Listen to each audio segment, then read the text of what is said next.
So you arrived earlier today. We met at the airport, but let the audience know this is not the first time you and I are meeting at airports. We met in an airport just 6 months ago when you were on your way to Florida.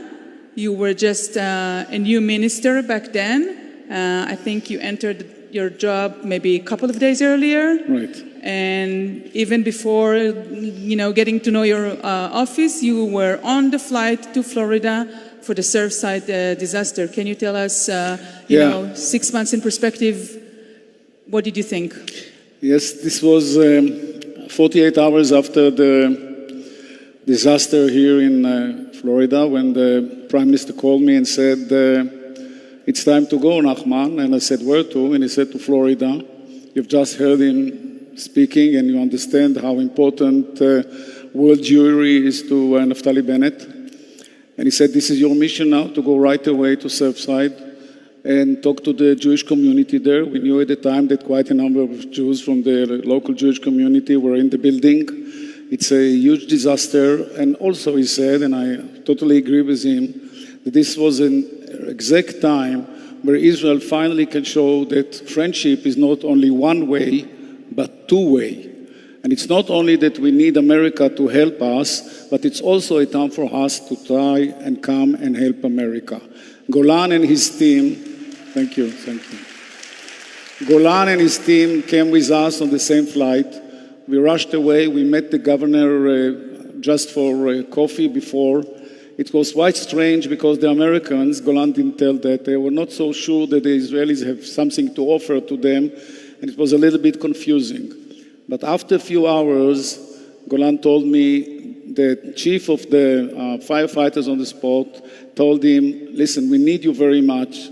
Please stay and come tomorrow, and the day after, and the day after tomorrow. And the Israeli played a major role, both on the location itself and with the families.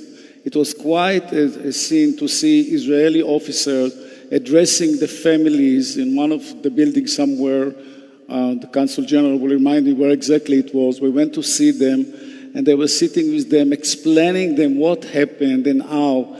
And I was looking at it from the outside, and I said, my goodness, the Israeli Defense Forces suddenly has a role in Florida.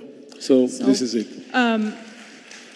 As the Minister of Diaspora, do you keep in touch with the Surfside community up until today? And do you keep in touch with, you can't really keep in touch with all Jewish communities around the world. So how do you... I've been in touch with them for a short time, and I may visit with them this time because I came only for 48 hours. But yes, I'm trying to really to cover the whole world. Guys, there are 8 million Jews living out of the country. 6 of them in this country and 2 million all over the world. There are thousands of Jewish communities all around the globe. And so if I try to visit each one of them, it will take me probably some generations. So while we talk to them on the phone and on Zoom and all other ways, we try to keep them together. I can tell you from the deep of my heart, I don't see any more important for the Jewish people today and for the state of Israel, but keeping the Jewish people together, what we call peoplehood, amiut. That's what we have to do, to keep brothers and sisters together all around the globe, to share our feelings, to share our sentiments, to share our life with each other. Just 15 million Jews in the world, much smaller than we have been before the Second World War.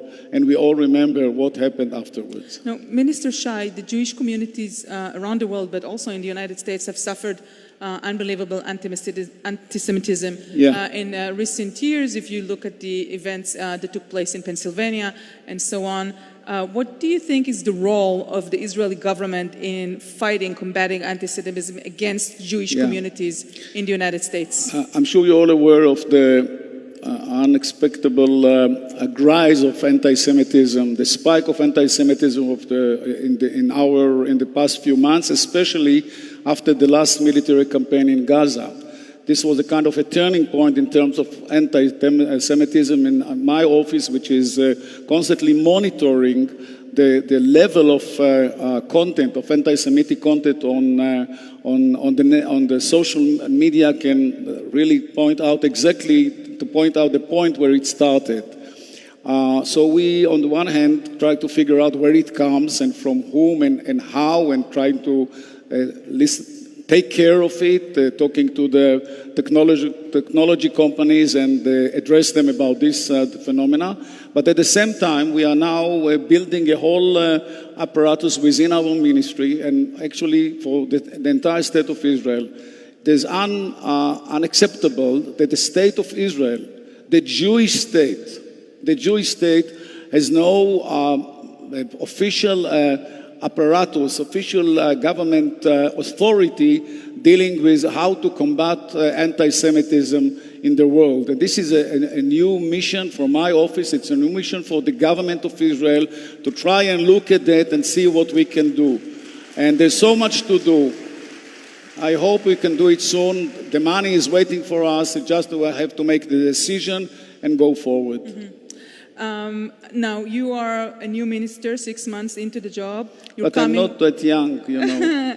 You're coming from the Labour Party, which is on the left-center side of the government, and you are sitting in a very unique and different government, maybe the most peculiar government in the history of the State of Israel. The most diverse government. And diverse.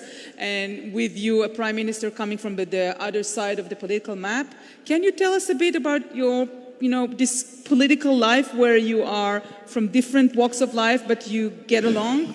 I think there is a strong message. Oh, do you get along? Yeah, first of all, we are getting along very nicely with each other.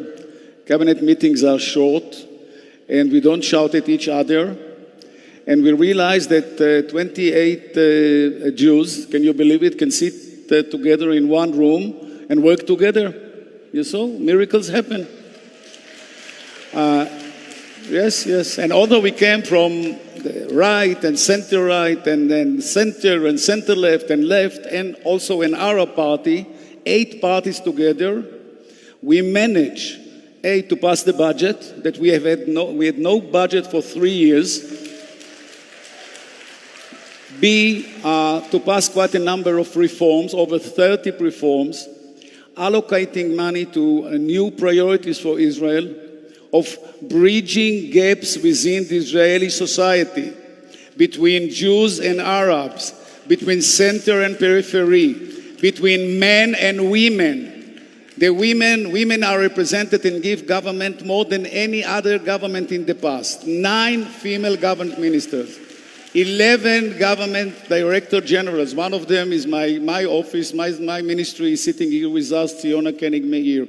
But there are other 10. And women are making their way to the top of the state of Israel. And I'm very proud of that. The government itself is very diverse. We have an Arab minister, a Druze minister, a minister from Ethiopian origin, that she's not here now, but she will be with us tomorrow morning. A gay, a member of the gay community, a minister in a handicap. I mean, the entire spectrum of the Israeli society is now well represented within the government. So one last question. We have to stick to the timetable, so you will have to answer shortly. With the new prime minister, how do you think, and you have such a long, lifelong perspective about U.S. and Israel relationship, how do you describe this current administration working with the new Israeli government who, again, it's fresh and new? I think that we had to repair some damage that was done in the past. If I may openly tell you, there was things to correct. But currently, there is a bipartisan support to Israel. We enjoy both parties standing together next to Israel. You have seen it with the last budget, with the upcoming budget, with the defense and the assistance to Israel. America stands with us in any international fora, the UN, any other UN body. I think that they've never been better than they are now. I met some State Department officials the other day, and we shared our views where we stand, even vis-a-vis the Iran talks that my friend Gilad Ardan talked before, and it seems very similar. We believe that the Americans will not let Iran become a nuclear state. We truly believe that. And as Gilad wisely said, there are other options on the table, but hopefully we will not need to use them. We don't need to fight any more wars. I was born myself into a war, and I remember so many wars in my life. I don't need another one, believe me. Thank you so much. Thank you. It's a pleasure seeing you here. תודה רבה.